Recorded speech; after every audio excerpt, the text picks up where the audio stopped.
ರಾಜ್ಯದಲ್ಲಿ ಬಿಜೆಪಿ ಅಧಿಕಾರದಲ್ಲಿದ್ದ ಸಂದರ್ಭದಲ್ಲಿ ಪ್ರತಿಪಕ್ಷವಾಗಿದ್ದಂತಹ ಕಾಂಗ್ರೆಸ್ ಆಗ ರಾಜ್ಯ ಸರ್ಕಾರದ ವಿರುದ್ಧ 40% ಕಮಿಷನ್ ಆರೋಪವನ್ನು ಮಾಡಿತ್ತು.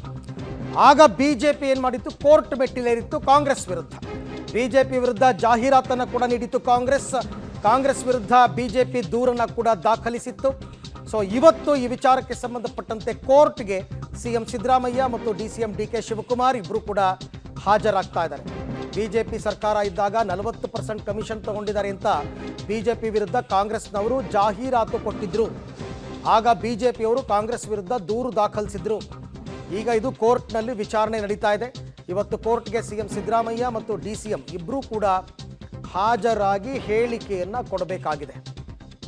ಅಲ್ಲಿಂದ ಶುರುವಾಗಿರ್ತಕ್ಕಂಥದ್ದು ಬಿಜೆಪಿಯವರು ಅಧಿಕಾರದಲ್ಲಿದ್ದಾಗ 40% ಕಮಿಷನ್ ಆರೋಪ ಮಾಡಿದಾರಲ್ಲ ಅದು.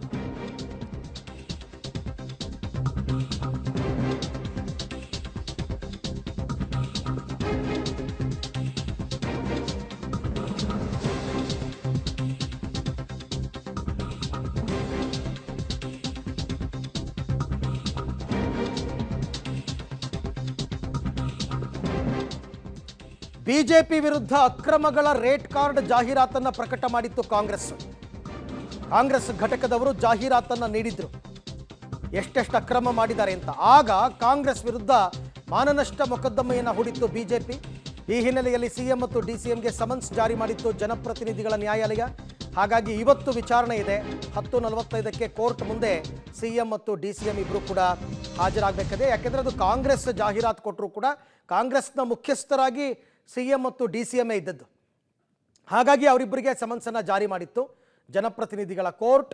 ವಿಚಾರಣೆಗೆ ಹಾಜರಾಗಿ ಅಂತ. ಇದು ಮಾನನಷ್ಟ ಮೊಕದ್ದಮೆ ಕೇಸ್. ಇದು ಬಿಜೆಪಿ ಕಾಂಗ್ರೆಸ್ ವಿರುದ್ಧ ದಾಖಲಿಸಿದ್ದ ಮಾನನಷ್ಟ ಮೊಕದ್ದಮೆ. ಒಂದು 40% ಕಮಿಷನ್ನು, ಪೇ ಸಿಎಂ ಮತ್ತು ಭ್ರಷ್ಟಾಚಾರದ ಪಟ್ಟಿ, ರೇಟ್ ಕಾರ್ಡ್ ಇದೆಲ್ಲ ಸೇರಿದಂತೆ. ಈ ಬಗ್ಗೆ ಮತ್ತಷ್ಟು ಮಾಹಿತಿ ನನ್ನ ಕೊಲೀಗ್ ಸುಕೇಶ್ ಅವರಿಂದ ಪಡೆಯೋಣ. ಸುಕೇಶ್, ಈಗ ಯಾರ್ಯಾರಿಗೆ ಸಮನ್ಸ್ ಹೋಗಿತ್ತು ಈ ಪ್ರಕರಣದಲ್ಲಿ? ಈಗ ಯಾರ್ಯಾರು ಹಾಜರಾಗ್ತಾ ಇದ್ದಾರೆ? Why only CM and DCM ಅಂತ?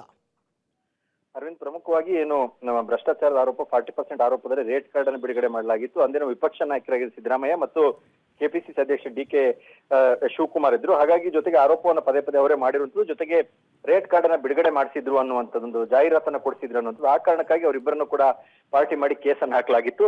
ಅದರ ಒಂದು ಸಮನ್ಸ್ ಆಗಿತ್ತು. ಅದರ ವಿಚಾರಣೆ ಸಂಬಂಧವಾಗಿ ಇವತ್ತು ಮುಖ್ಯಮಂತ್ರಿಗಳು ಮತ್ತು ಉಪಮುಖ್ಯಮಂತ್ರಿಗಳಿಬ್ರು ಕೂಡ ಜನಪ್ರತಿನಿಧಿ ನ್ಯಾಯಾಲಯಕ್ಕೆ ಹಾಜರಾಗ್ತಾ ಇರುವಂತದ್ದು.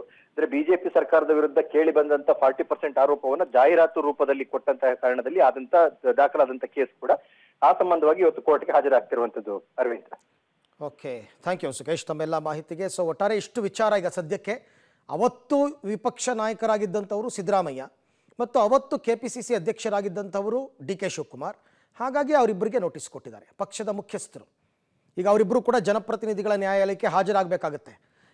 ಸಮನ್ಸ್ ಕೊಡ್ತಾರೆ, ನೋಟಿಸ್ ಕೊಡ್ತಾರೆ ಹಾಜರಾಗಿ ಅಂತ. ಆಮೇಲೆ ಇವರು ಪದೇ ಪದೇ ಗೈರಾದರೆ NBW ಇಶ್ಯೂ ಆಗುತ್ತೆ.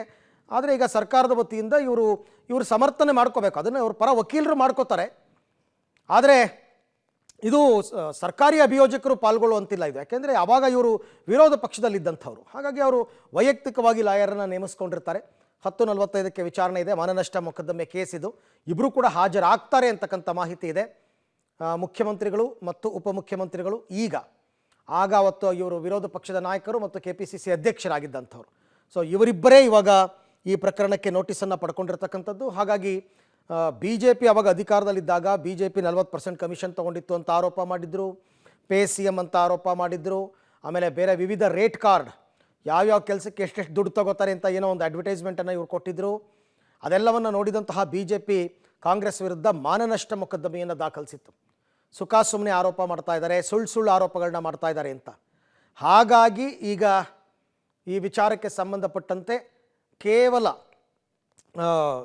ನೋಟಿಸನ್ನು ಈಗ ಜನಪ್ರತಿನಿಧಿಗಳ ನ್ಯಾಯಾಲಯ ಕೊಟ್ಟಿರ್ತಕ್ಕಂಥ ಹಿನ್ನೆಲೆಯಲ್ಲಿ ಮುಖ್ಯಮಂತ್ರಿಗಳು ಮತ್ತು ಉಪಮುಖ್ಯಮಂತ್ರಿಗಳು ಹಾಜರಾಗಬೇಕಾಗುತ್ತೆ. ಇಲ್ಲ ಅಂತಂದರೆ ಕಾನೂನಿಗೆ ಬೆಲೆ ಕೊಟ್ಟಂಗೆಲ್ಲ ಆಗುತ್ತೆ. ಇವತ್ತವರು ಮುಖ್ಯಮಂತ್ರಿ ಉಪಮುಖ್ಯಮಂತ್ರಿ ಇರ್ಬೋದು, ಅವತ್ತವರು ವಿರೋಧ ಪಕ್ಷದ ನಾಯಕರಾಗಿದ್ದರು, ಅವತ್ತವರು ಕೆಪಿಸಿಸಿ ಪ್ರೆಸಿಡೆಂಟ್ ಆಗಿದ್ದರು. ಹಾಗಾಗಿ ಕಾನೂನಿನ ಮುಂದೆ ಎಲ್ಲರೂ ಒಂದೇ. ಪ್ರತಿಯೊಬ್ಬರೂ ಕೂಡ ತಲೆಬಾಗಲೇಬೇಕು ಕಾನೂನಿನ ಮುಂದೆ, ಯಾವುದೇ ಹುದ್ದೆಯಲ್ಲಿದ್ದರೂ ಕೂಡ. ಹಾಗಾಗಿ ಇವತ್ತು 10:45 ವೇಳೆಗೆ ಅಥವಾ 11 ಗಂಟೆ ಅಷ್ಟೊತ್ತಿಗೆ ಜನಪ್ರತಿನಿಧಿಗಳ ನ್ಯಾಯಾಲಯದಲ್ಲಿ ಈ ವಿಚಾರಣೆ ಕೈಗೆತ್ತಿಕೊಳ್ತಾ ಇದೆ ಕೋರ್ಟು. ಹಾಗಾಗಿ ಮುಖ್ಯಮಂತ್ರಿಗಳು ಉಪಮುಖ್ಯಮಂತ್ರಿಗಳಿಬ್ಬರೂ ಕೂಡ ಹಾಜರಾಗಬೇಕಾಗುತ್ತೆ. ಜವಾಬ್ದಾರಿಯನ್ನು ಹೊತ್ಕೊಂಡವರು ಅವರೇ, ಬಿ ಜೆ ಪಿ ವಿರುದ್ಧ ಪ್ರಚಾರ ಮಾಡಿದವರು ಅವರೇ. ಹಾಗಾಗಿ ಅವರಿಬ್ಬರೇ ಉತ್ತರವನ್ನು ಕೂಡ ಕೊಡಬೇಕಾಗುತ್ತೆ. ಬಟ್ ಇವೆಲ್ಲ ಇಮಿಡಿಯೇಟಾಗಿ ಇತ್ಯರ್ಥ ಆಗ್ತಕ್ಕಂಥ ಪ್ರಕರಣಗಳು ಕೂಡ ಏನಲ್ಲ. ಇವತ್ತೊಂದು ಸರ್ತಿ ಕೊಟ್ಟಿರ್ತಾರೆ ವಿಚಾರಣೆಗೆ ಹಾಜರಾಗಿ ಅಂತ, ಹಾಜರಾಗ್ತಾರೆ ಮುಖ್ಯಮಂತ್ರಿ ಮತ್ತು ಉಪಮುಖ್ಯಮಂತ್ರಿಗಳು. ಸಿದ್ದರಾಮಯ್ಯನವರು ವಕೀಲರು ಕೂಡ ಆಗಿದ್ದಂಥವ್ರು. ಹಾಗಾಗಿ ಅವರು ಏನಾದರೂ ಪ್ರಶ್ನೆಗಳನ್ನು ಕೇಳಿದಂತಹ ಸಂದರ್ಭದಲ್ಲಿ ಸಮಂಜಸವಾದ ಉತ್ತರವನ್ನು ಕೊಡಬೇಕಾಗತ್ತೆ.